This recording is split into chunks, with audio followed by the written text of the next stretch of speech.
Assalamualaikum warahmatullahi wabarakatuh. Kami dari kelompok 5 yang beranggotakan saya sendiri yaitu Irfan Hafizi Nasution, Muhammad Desa Putra, Yulan Aisyah Manalu, dan Nisa Fadila akan menyampaikan tentang konsep kepemimpinan operasional. Yang pertama akan disampaikan oleh teman kami Muhammad Reza Saputra. 1. Definisi kepemimpinan. Kepemimpinan adalah suatu upaya mempengaruhi kegiatan pengikut melalui proses komunikasi untuk mencapai tujuan tertentu. Definisi ini menunjukkan bahwa kepemimpinan melibatkan penggunaan pengaruh dan karenanya semua hubungan dapat merupakan upaya kepemimpinan. Unsur kedua dari definisi itu menyangkut pentingnya proses komunikasi. Kejelasan dan ketepatan komunikasi mempengaruhi perilaku dan prestasi pengikut. Unsur lain dari definisi tersebut berfokus pada pencapaian tujuan. Pemimpin yang efektif harus berurusan dengan tujuan individu, kelompok, dan organisasi. Keefektifan pemimpin khususnya dipandang ukuran tingkat pencapaian satu atau kombinasi tujuan tersebut. 2. Pemimpin dalam organisasi. Pemimpin dalam organisasi berwenang untuk mengatur tata kerja, analisis, dan deskripsi tugas, penempatan orang, koordinasi, dan pengawasan. Membuat program pengembangan dan pelatihan para manajer di setiap tingkat dan segala aspek organisasi. Dengan kata lain, ia melaksanakan fungsi-fungsi manajemen secara konsekuen. Pemimpin adalah kepala kesatuan organisasi, mempunyai wewenang dan tanggung jawab intern maupun ekstern organisasi, mengawasi pelaksanaan kerja bawahannya. Agar efektivitas pengawasan berjalan lancar, maka sebagian wewenangnya ia limpahkan atau didelegasikan kepada orang atau beberapa orang asistennya. Asisten berfungsi sebagai supervisor terhadap bawahan. Ia bertanggung jawab atas pelaksanaan bidang kewenangan terhadap atasan yang memberikan otoritas. Tugas-tugas pokok pengawasan mencakup 3 bidang, yaitu 1. Perencanaan. Dengan perencanaan ini dimaksudkan menetapkan tujuan, meramalkan kondisi masa yang akan datang, dan menetapkan kebijakan masa datang. 2. Pengorganisasian. Pengorganisasian berarti menetapkan hubungan-hubungan antara orang-orang, bantah dengan peralatan, dengan satu cara untuk mencapai hasil yang maksimal atau optimal dengan pengorbanan biaya yang minimal. 3. Pelaksanaan atau operasional. Pelaksanaan berarti menjalankan rencana dalam rangka organisasi dan tujuan perusahaan. Faktor-faktor yang harus dimiliki oleh seorang pemimpin. 1. Kepemimpinan yang melibatkan orang lain atau bawahan. Seorang pemimpin harus dapat merangkul dan menghargai seluruh bawahannya. 2. Kepemimpinan menyangkut distribusi kekuasaan. Pendelegasian kekuasaan atau distribusi kekuasaan dari pemimpin kepada anak buah sesuai dengan tingkatannya sangat mutlak diperlukan jika seseorang pemimpin ingin menjalankan fungsinya dengan efektif dan efisien. 3. Kepemimpinan menyangkut penamaan pengaruh dalam rangka mengarahkan bawahan. Penamaan pengaruh dari pemimpin kepada anak buah akan tercapai apabila seorang pemimpin mau memberikan contoh-contoh tindakan yang terpuji. Sifat-sifat yang harus dimiliki seorang pemimpin menurut Andi Undap 1983. 1. Pendidikan umum yang luas. Dengan pendidikan umum yang luas, maka akan mudah memecahkan berbagai masalah yang dihadapi. 2. Kematangan mental. Dengan kematangan mental, seorang pemimpin akan dapat mengendalikan emosinya dalam setiap tindakannya. 3. Sifat ingin tahu. Dengan sifat ini, seorang pemimpin akan mudah menyesuaikan diri dengan perubahan yang terjadi. 4. Kemampuan analitis. Dengan sifat ini, seorang pemimpin akan cepat dan cermat dalam mengambil keputusan. 5. Daya ingat yang kuat. Dengan sifat ini, seorang pemimpin akan konsisten dalam mengatasi segala macam permasalahan. 6. Integratif atau integrasi atau terpadu. Dengan sifat ini, seorang pemimpin akan mendekati suatu pemecahan masalah dengan berbagai pendekatan secara terpadu. 7. Keterampilan komunikasi. Dengan sifat ini, seorang pemimpin akan disukai oleh anak buah dan mudah membentuk jaringan dalam bisnis. 8. Keterampilan mendidik. Dengan sifat ini, seorang pemimpin akan meningkatkan kematangan anak buah atau akan mendewasakan dan memberikan bekal pengetahuan kepada anak buahnya. 3. Perbedaan leader dengan manajer. Leader atau pemimpin adalah seorang pemimpin yang mempunyai sifat-sifat kepemimpinan, personality atau authority atau berwibawa. Sedangkan manajer adalah seorang pemimpin yang dalam praktik kepemimpinannya hanya berdasarkan kekuasaan atau authority formalnya saja. Bawahan atau karyawan atau staf menuruti perintah-perintahnya karena takut dikenakan hukuman oleh manajer tersebut. Manajer biasanya hanya dapat memimpin organisasi formal saja. 4. Fungsi pemimpin.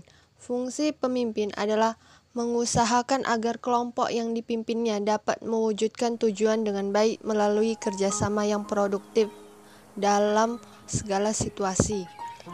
Fungsi kepemimpinan yang bersifat hakiki yaitu sebagai penentu arah yang hendak ditempuh melalui proses pengambilan keputusan sebagai wakil dan juru bicara organisasi dalam usaha pemeliharaan hubungan dengan pihak-pihak yang berkepentingan di luar organisasi, sebagai komunikator yang efektif, sebagai mediator yang rasional, objektif dan netral, serta sebagai integrator.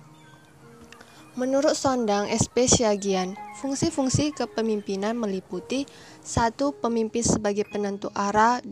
Pemimpin sebagai wakil dan juru bicara organisasi, 3. Pemimpin sebagai komunikator yang efektif, 4. Pemimpin sebagai mediator, 5. Pemimpin sebagai integrator.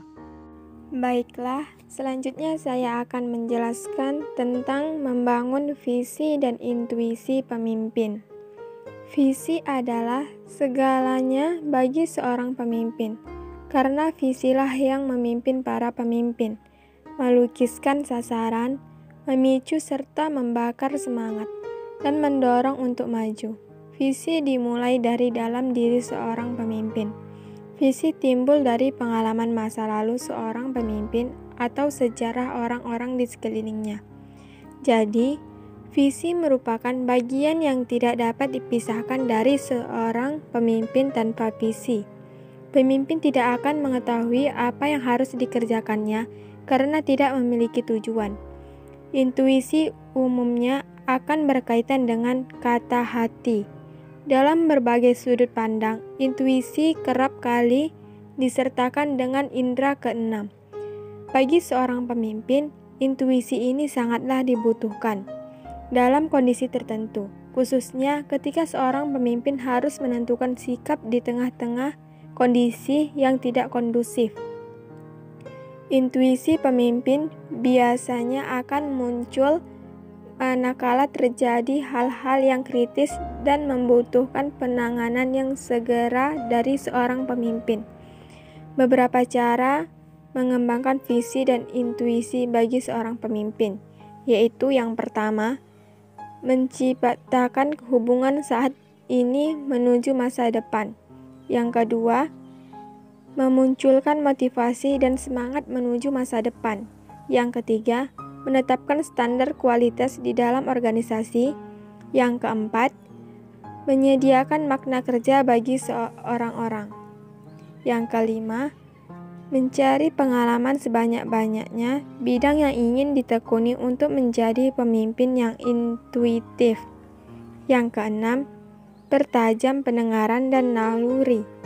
Yang ketujuh, konsentrasi pada tugas agar lebih waspada pada intuisi dengan menyingkirkan gangguan-gangguan sebelum mengambil keputusan. Yang kedelapan, mencatat akurasi dari keputusan intuitif yang diyakini. Yang kesembilan, melihat setiap tindakan-tindakan yang dilakukan oleh anggota. Yang kesepuluh, pemikiran sistem berusaha memahami bagaimana perubahan pada suatu bagian sistem akan menimbulkan perubahan di bagian ini. Dan yang terakhir, kreatif dalam berpikir. Jadi, berdasarkan cara mengembangkan visi dan intuisi di atas, maka dari itu diperlukannya membangun visi dan intuisi seorang pemimpin.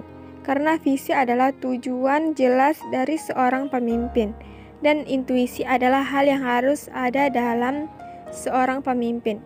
Pemimpin, visi, dan intuisi adalah tiga hal yang berkaitan untuk kemajuan suatu organisasi. Kesimpulan, kepemimpinan sesungguhnya tidak ditentukan oleh pangkat ataupun jabatan seseorang.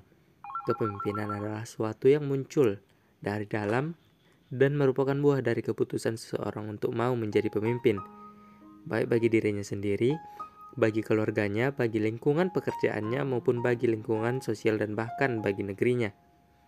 Selain itu, pimpinan memiliki fungsi yang berbeda dengan manajer. Pemimpin memiliki beberapa fungsi, di antaranya pimpinan sebagai penentu arah, pimpinan sebagai wakil dan juru bicara organisasi, pemimpin sebagai komunikator yang efektif, pimpinan sebagai mediator, dan pimpinan sebagai integrator. Pimpinan yang baik adalah pimpinan yang memiliki visi yang jelas dan intuisi yang baik. Visi adalah tujuan yang jelas dari pemimpin, sedangkan intuisi merupakan hal yang harus ada dalam diri seorang pemimpin. Selain visi dan intuisi, yang diperlukan oleh seorang pemimpin yang baik adalah kemampuan berkomunikasi. Sekian yang dapat kami sampaikan. Jikalau ada yang kurang kami mohon maaf. Wassalamualaikum warahmatullahi wabarakatuh.